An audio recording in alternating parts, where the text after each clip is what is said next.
Olá, seja bem-vindo ao Universiência, o primeiro programa brasileiro de TV aberta e internet, que é produzido por meio de uma parceria entre TVs e universidades públicas nordestinas. Você sabia que em todo o Nordeste brasileiro existem mais de 30 universidades públicas produzindo ciência? Vem com a gente acompanhar o que está sendo feito. Na luta contra o coronavírus, você vai saber como e por que pesquisadores da Universidade Federal da Paraíba trabalham no sequenciamento do genoma da Covid-19. Estudiosos da Universidade Estadual de Feira de Santana, na Bahia, criam um portal com informações sobre a pandemia.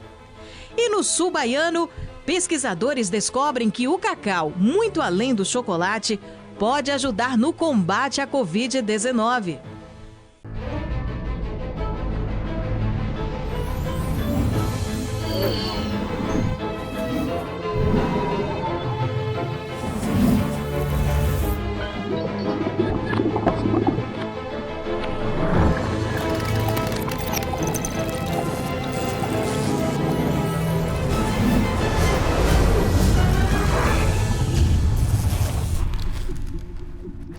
Quando a gente estuda biologia, a gente aprende que genoma é toda a informação hereditária de um organismo que está codificada em seu DNA. E partindo desse princípio, é que estudiosos da Universidade Federal da Paraíba trabalham no sequenciamento do genoma da Covid-19. Um esforço fundamental para, entre outras coisas, entender como o vírus se comporta no nosso organismo. A Paraíba já sequenciou cerca de 200 genomas do novo coronavírus e é um dos 3 únicos estados do país a realizar o mapeamento de maneira ininterrupta desde março do ano passado. Isso foi possível graças a um projeto realizado em parceria pela Escola Técnica de Saúde da UFPB, o Laboratório Central do Estado da Paraíba e a Fundação Oswaldo Cruz. Esse sequenciamento vai possibilitar a identificação de mutações que esse vírus vai sofrendo ao longo do tempo. Uma coisa que é comum, uma vez que trata-se de um vírus de RNA, e os vírus de RNA normalmente têm uma taxa de mutação elevada. Apenas Paraíba, Rio Grande do Sul e Rio de Janeiro conseguiram monitorar todo o período da pandemia, as linhagens do SARS-CoV que foram sendo identificadas. A análise é feita a partir de material obtido nos cotonetes utilizados nos testes SWAB, em pessoas com suspeita de contaminação pelo novo coronavírus. Manter um mapeamento atualizado dos vírus em circulação é fundamental para o planejamento de políticas públicas de enfrentamento à pandemia. A identificação dessas mutações é extremamente importante, porque dependendo de onde elas acontecem e com que frequência elas acontecem, isso pode fazer com que o vírus torne-se mais letal, mais contagioso, que o vírus passe a não ser mais detectado pelos testes diagnósticos. E isso é extremamente importante porque a gente consegue acompanhar as modificações que o vírus vai sofrendo ao longo do tempo e também consegue identificar linhagens externas ao país que podem estar chegando à Paraíba. O projeto já produziu alguns resultados importantes, como a identificação do primeiro caso de reinfecção no país. Nesse caso de reinfecção, a gente identificou uma linhagem de SARS-CoV-2 que tinha uma mutação muito importante, que é a mutação E484K na Spike, que é a mesma mutação da linhagem da África do Sul, e essa mutação está sendo associada com a maior capacidade de transmissibilidade do vírus. E a batalha da ciência contra o coronavírus continua. Estudiosos da Universidade Estadual do Sudoeste da Bahia também têm realizado pesquisas para entender o comportamento do vírus da Covid-19 no nosso organismo. Vamos conferir.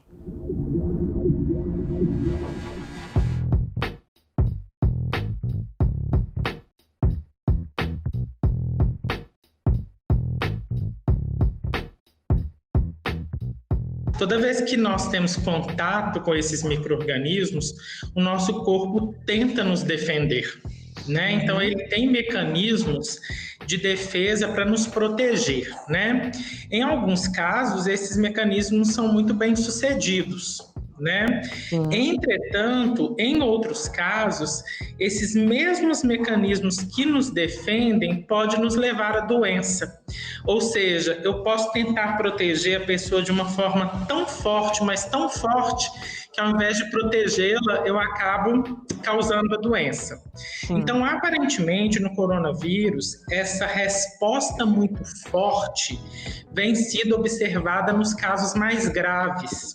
Então, provavelmente, as pessoas que têm casos mais graves relacionados ao coronavírus é porque eles têm uma resposta muito forte perante a presença do vírus. Entidades biológicas, digamos assim, não são organismos propriamente ditos, mas são entidades biológicas que eles têm eles sofrem a influência do ambiente, então eles sofrem mutações.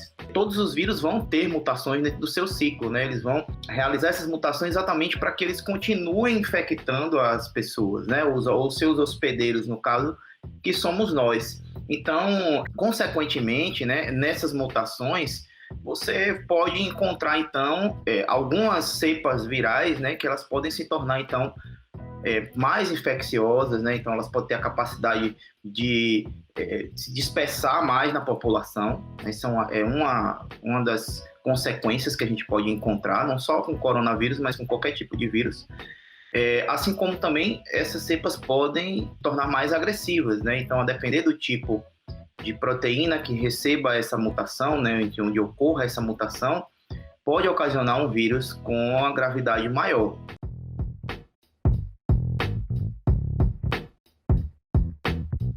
Por isso que a gente está vendo aí, por exemplo, né, indivíduos mais jovens agora começando a ter casos mais graves, né? Isso pode ter relação com essas cepas mutantes, certo? Não só uma ou duas, mas existem dezenas de cepas mutantes aí espalhadas, ou até a casa de centenas de cepas mutantes espalhadas, né? Então, essa é uma consequência inevitável.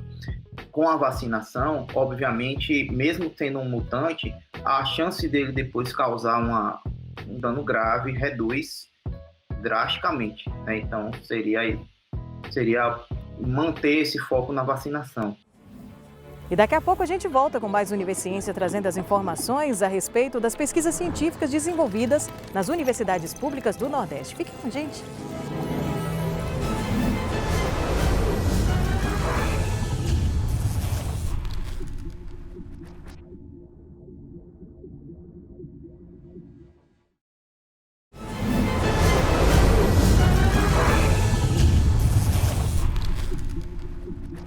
Quando a gente pensa em cacau, é praticamente automático, a gente logo associa ao chocolate.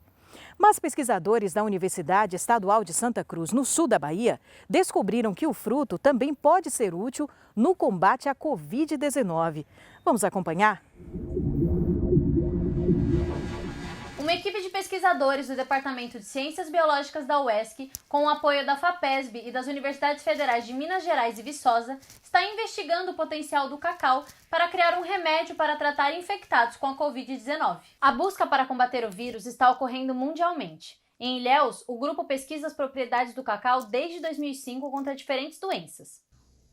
O coronavírus, quando invade as células, ele produz uma poliproteína e essa poliproteína precisa ser cortada em proteínas menores. E isso é feito por duas proteases. E aí, ocorrendo essa clivagem, o vírus consegue completar o seu ciclo na célula. O nosso projeto consiste em usar inibidores de protease, ou seja, das tesouras do vírus, para inibir a protease do vírus, para funcionar como fármaco contra a Covid-19. Nós já viemos trabalhando com inibidores de protease do cacau há cerca de 15 anos. A ideia surgiu de colaborações anteriores, onde usamos esses inibidores contra patógenos de interesse na saúde humana. Dispomos de uma equipe de colaboradores que permite desenvolver as diferentes etapas da pesquisa. Estudantes de pós-graduação de Biologia e Biotecnologia de Micro-organismos e de Genética e Biologia Molecular aqui da UESC estão engajados no desenvolvimento dessa pesquisa. A pesquisa está estruturada em 4 etapas. A primeira, que já está concluída, que envolveu o teste dos inibidores contra a protease a nível computacional. O nosso objetivo é basicamente fazer uma triagem das interações entre as moléculas envolvidas que são os inibidores de protease oriundos do cacaueiro, juntamente com as proteases do vírus.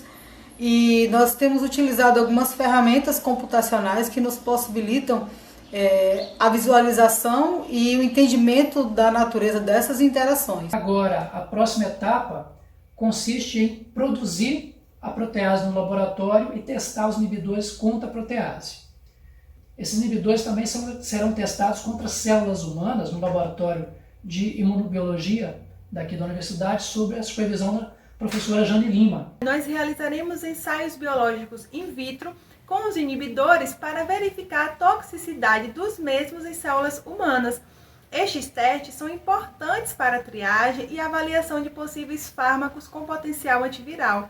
Até março de 2021, o grupo de pesquisadores da UESC enviou 2 inibidores do cacau para o laboratório no Centro de Produção de Vacinas da UFMG.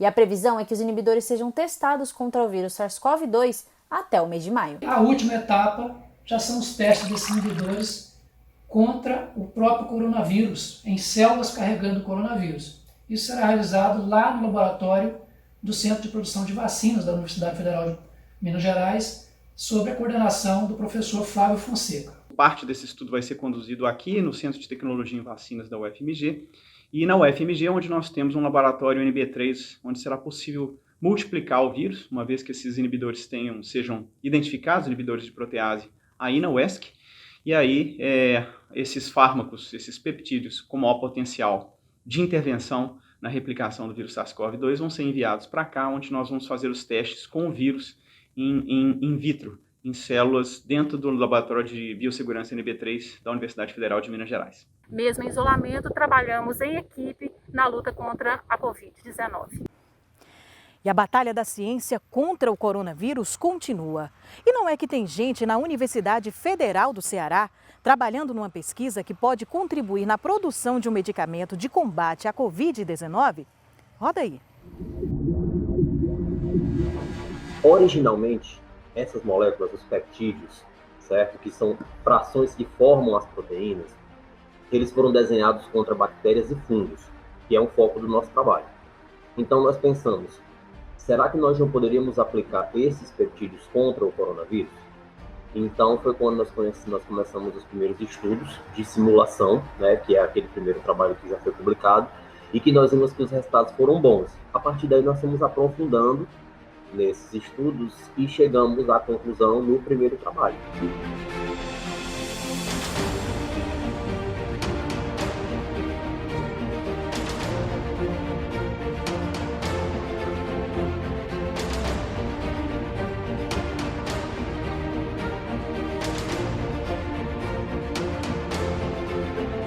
O que foi que nós fizemos?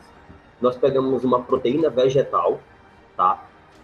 Por exemplo, da mamoneira e da acácia branca, e utilizamos essa proteína como um molde, como se ela fosse uma forma, tá?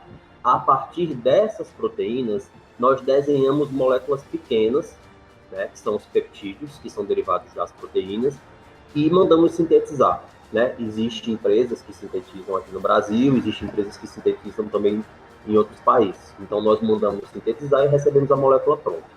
No caso do vírus, ela seria efetivamente uma droga antiviral, que você, né, consumiria, como qualquer uma outra droga que você toma, para evitar ou tratar a infecção, certo? No nosso caso, a ideia é que essa molécula ela seja usada para tratamento, certo? Não para evitar as infecções, certo?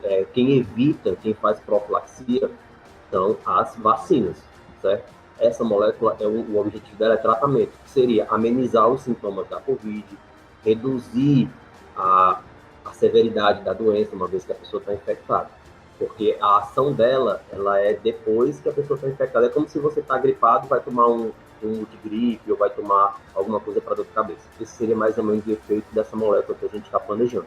Muitos trabalhos tentaram achar, né, algumas drogas que foram usadas para outros vírus contra esse. Algumas tiveram, sim, certa eficiência, como o Remdesivir, mas as concentrações eram muito altas, então um pouco inviabilizava, porque ao tempo que inibia o vírus era tóxico para a célula, certo?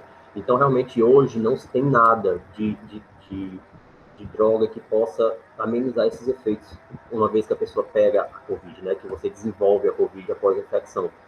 Então, esse é o nosso intuito, né? E uma das vantagens que nós já temos é que nós já temos dados experimentais de que essas moléculas não são tóxicas para as nossas células. Nós já testamos contra pelo menos 5 tipos de células diferentes humanas e elas não são tóxicas. O que chamou a atenção é que em testes preliminares, certo? As nossas moléculas, elas conseguiram proteger as células in vitro, tá? Contra a infecção do vírus. Tá? Nós tínhamos 2 grupos. Quando eu colocava o vírus e as células sem os nossos peptídeos, tinha infecção. Certo? Quando eu colocava o vírus, os nossos peptídeos e as células, não tinha infecção. Então, a predição que nós fizemos em modelos computacionais foi reproduzida in vitro. Tá? E a ação dessas moléculas contra o vírus foi numa mesma concentração que ela não apresentou toxicidade. Então, ela mostrou eficiência e segurança. Eu acredito que nós temos realmente uma molécula que é bastante promissora, né? Pelo menos nas etapas iniciais. Nessas etapas in vitro, ela se mostrou realmente eficiente e segura, né? Então, a minha confiança é que a gente pode realmente esperar algo muito interessante que possa ser utilizado. E daqui a pouco a gente volta com mais Universiência. Até já!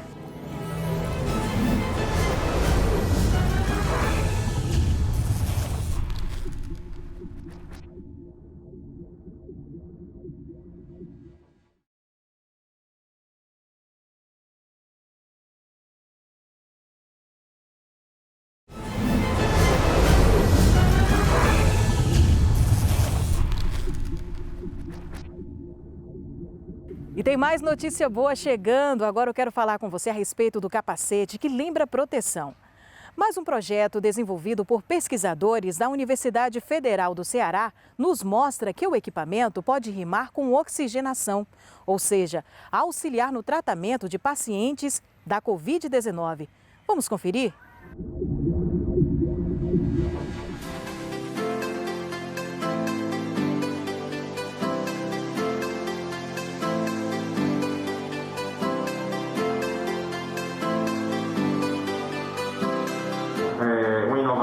Em saúde aqui do estado do Ceará e que ele é fruto de trabalho, muito esforço e principalmente de solidariedade entre as pessoas que participaram do projeto, entre os profissionais de saúde que conduziram junto conosco os testes clínicos e principalmente os pacientes que usaram o dispositivo, aceitaram participar da pesquisa e acabaram se beneficiando. Fazendo registro de experimento com o elmo de base rígida, com capnografia e oximetria, registro da pressão de CPAP, atingindo um CPAP aqui de 10, 15 centímetros, fluxo de 40 litros por minuto total, misturando oxigênio e ar comprimido com umidificação em jarra. E, importante, a capnografia, mostrando que não está havendo reinalação de gás carbônico. Eu acho que o ponto bonito de todo esse processo é que esse pensamento em grupo, um grupo qualificado, né, tecnicamente, institucionalmente, do ponto de vista até mesmo político e social, da visão, né, do sistema de saúde, das necessidades do Estado, esse grupo pensando junto, eu acho que acelerou muito o processo e evitou que nós errássemos, porque não havia margem de erro.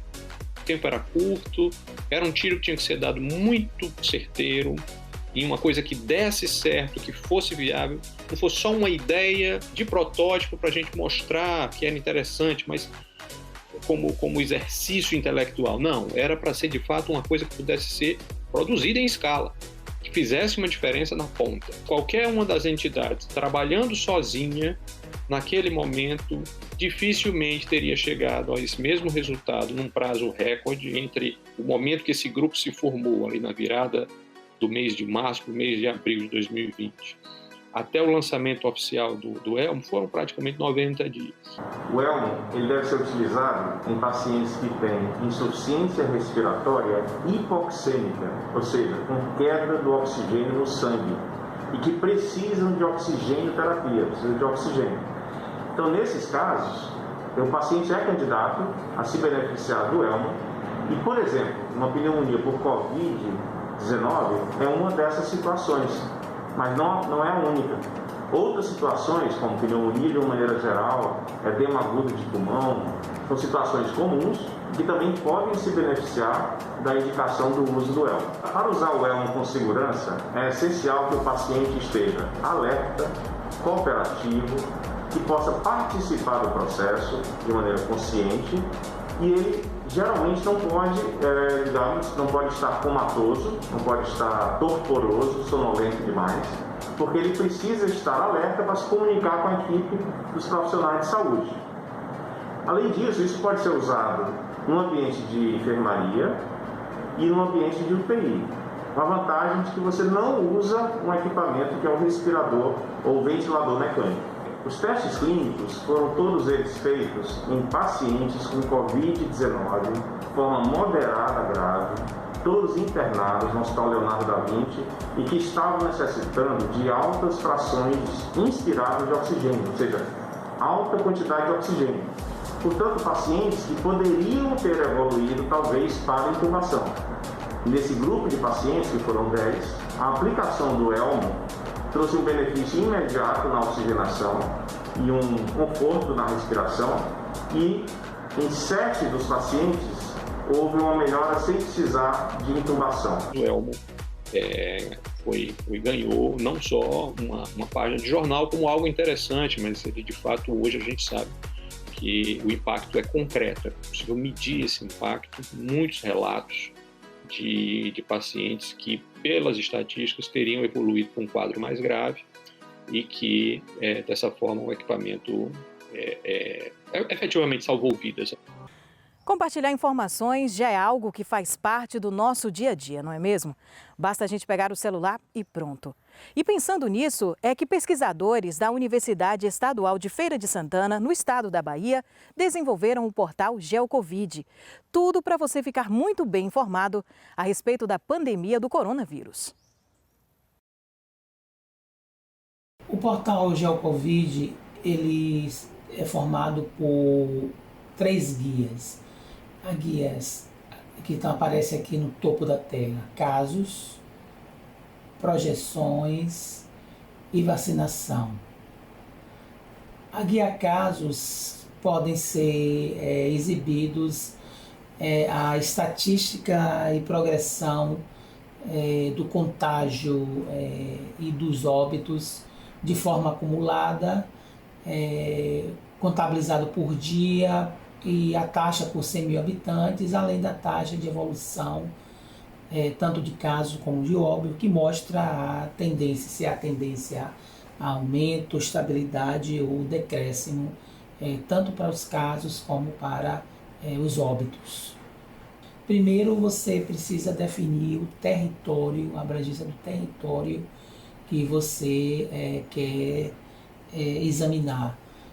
A região Nordeste pode ser selecionada digitando aqui Nordeste, por exemplo, ou eu posso selecionar no próprio mapa diretamente, escolhendo aqui, clicando com o mouse, imediatamente a região Nordeste ela aparece aqui. As informações de mapa são simbolizadas num código de cores, aqui no caso tonalidade de vermelho, e a escala que você aciona nesse lado aqui esquerdo, você consegue visualizar a relação entre a tonalidade de cores e o número que está sendo simbolizado. A aba projeções, ela segue a mesma lógica. Eu também preciso selecionar uma região, preciso selecionar uma data. Só que a data agora, como é projeção, ela aponta para o futuro. Na projeção é necessário separar, setar, configurar um outro parâmetro, que é o parâmetro cenário. O cenário, são apresentados 3 possibilidades de cenário. Um cenário de baixa taxa de contágio, que implica que em elevada supressão de fluxo ou elevada vacinação, taxa de vacinação. A moderada taxa de contágio, também moderada supressão de fluxo de isolamento social ou de vacinação. E o terceiro cenário é um cenário mais perigoso, que é o de alta taxa de contágio, quando não há isolamento social, o fluxo está livre e a cobertura vacinal também é baixa. Além disso, é possível selecionar a demanda por leitos de enfermaria e por leitos de UTI. E o Univerciência de hoje fica por aqui. Muito obrigada pela sua companhia. Até a próxima edição.